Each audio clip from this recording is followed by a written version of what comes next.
Hello everyone, we're back. New day.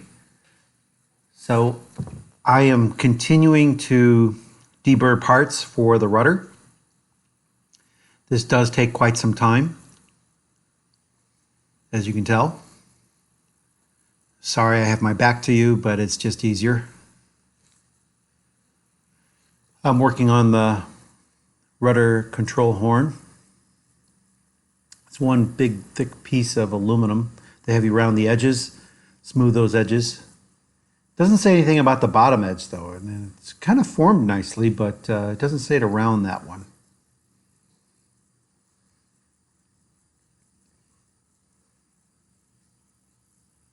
Here's the front spar of the rudder, and I am taking all the bluing off of the reinforcement plates.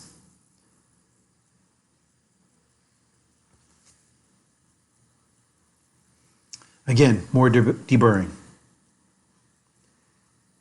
Here I am using the file to smooth off some of those edges that the machine punch, I guess, uses. It's kind of stepped, and I find the file takes those down pretty easily. And then the deburring wheel, and then also the lightning holes, I am using the deburring tool around those.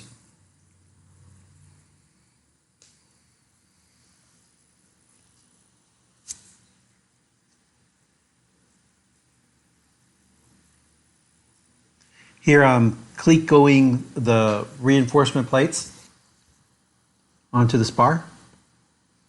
And in this video, what I'm going to do is assemble the entire skeleton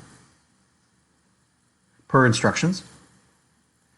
Basically, you assemble the part twice, which I don't mind because that gives you a feel of how the parts go together before you rivet them and make sure everything fits.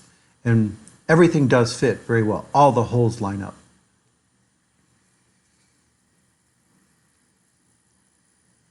Here I am using a number 30 drill bit to final size the holes for the reinforcement plates and of course the rudder horn.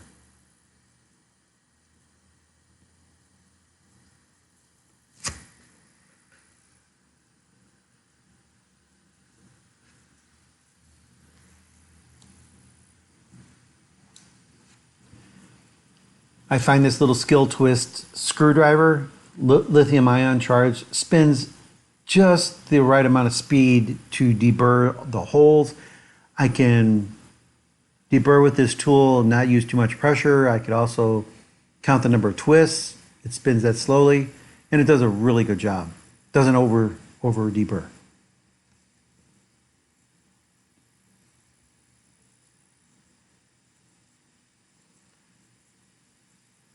Here I'm getting the few ribs that are part of the rudder.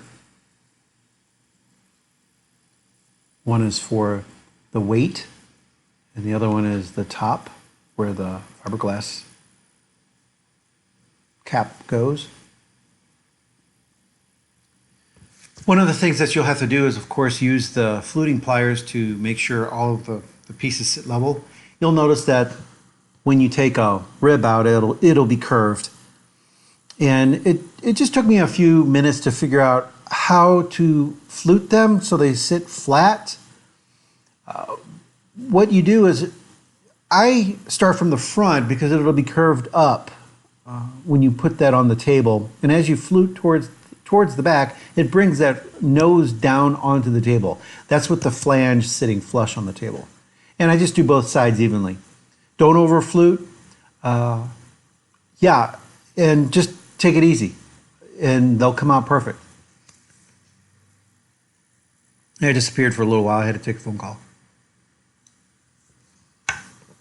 Sorry about that.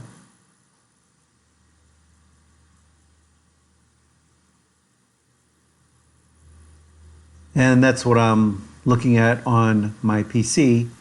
I'm looking at a fluting video, just to make sure I'm doing it right. Cleveland Tool has some really good YouTube videos.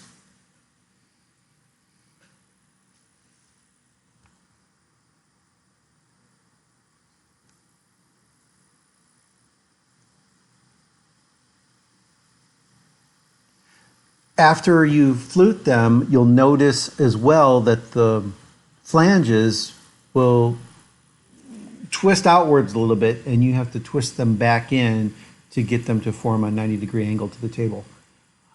I also made sure that those flanges were 90 degrees before I fluted them, but as you flute them, they do spread out a little bit.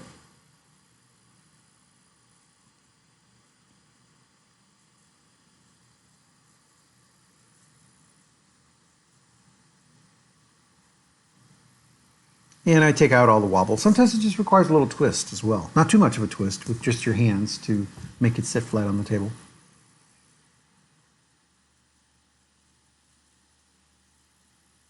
And of course, more deburring. 90% of your time is deburring. So with that, I'll let this video play out.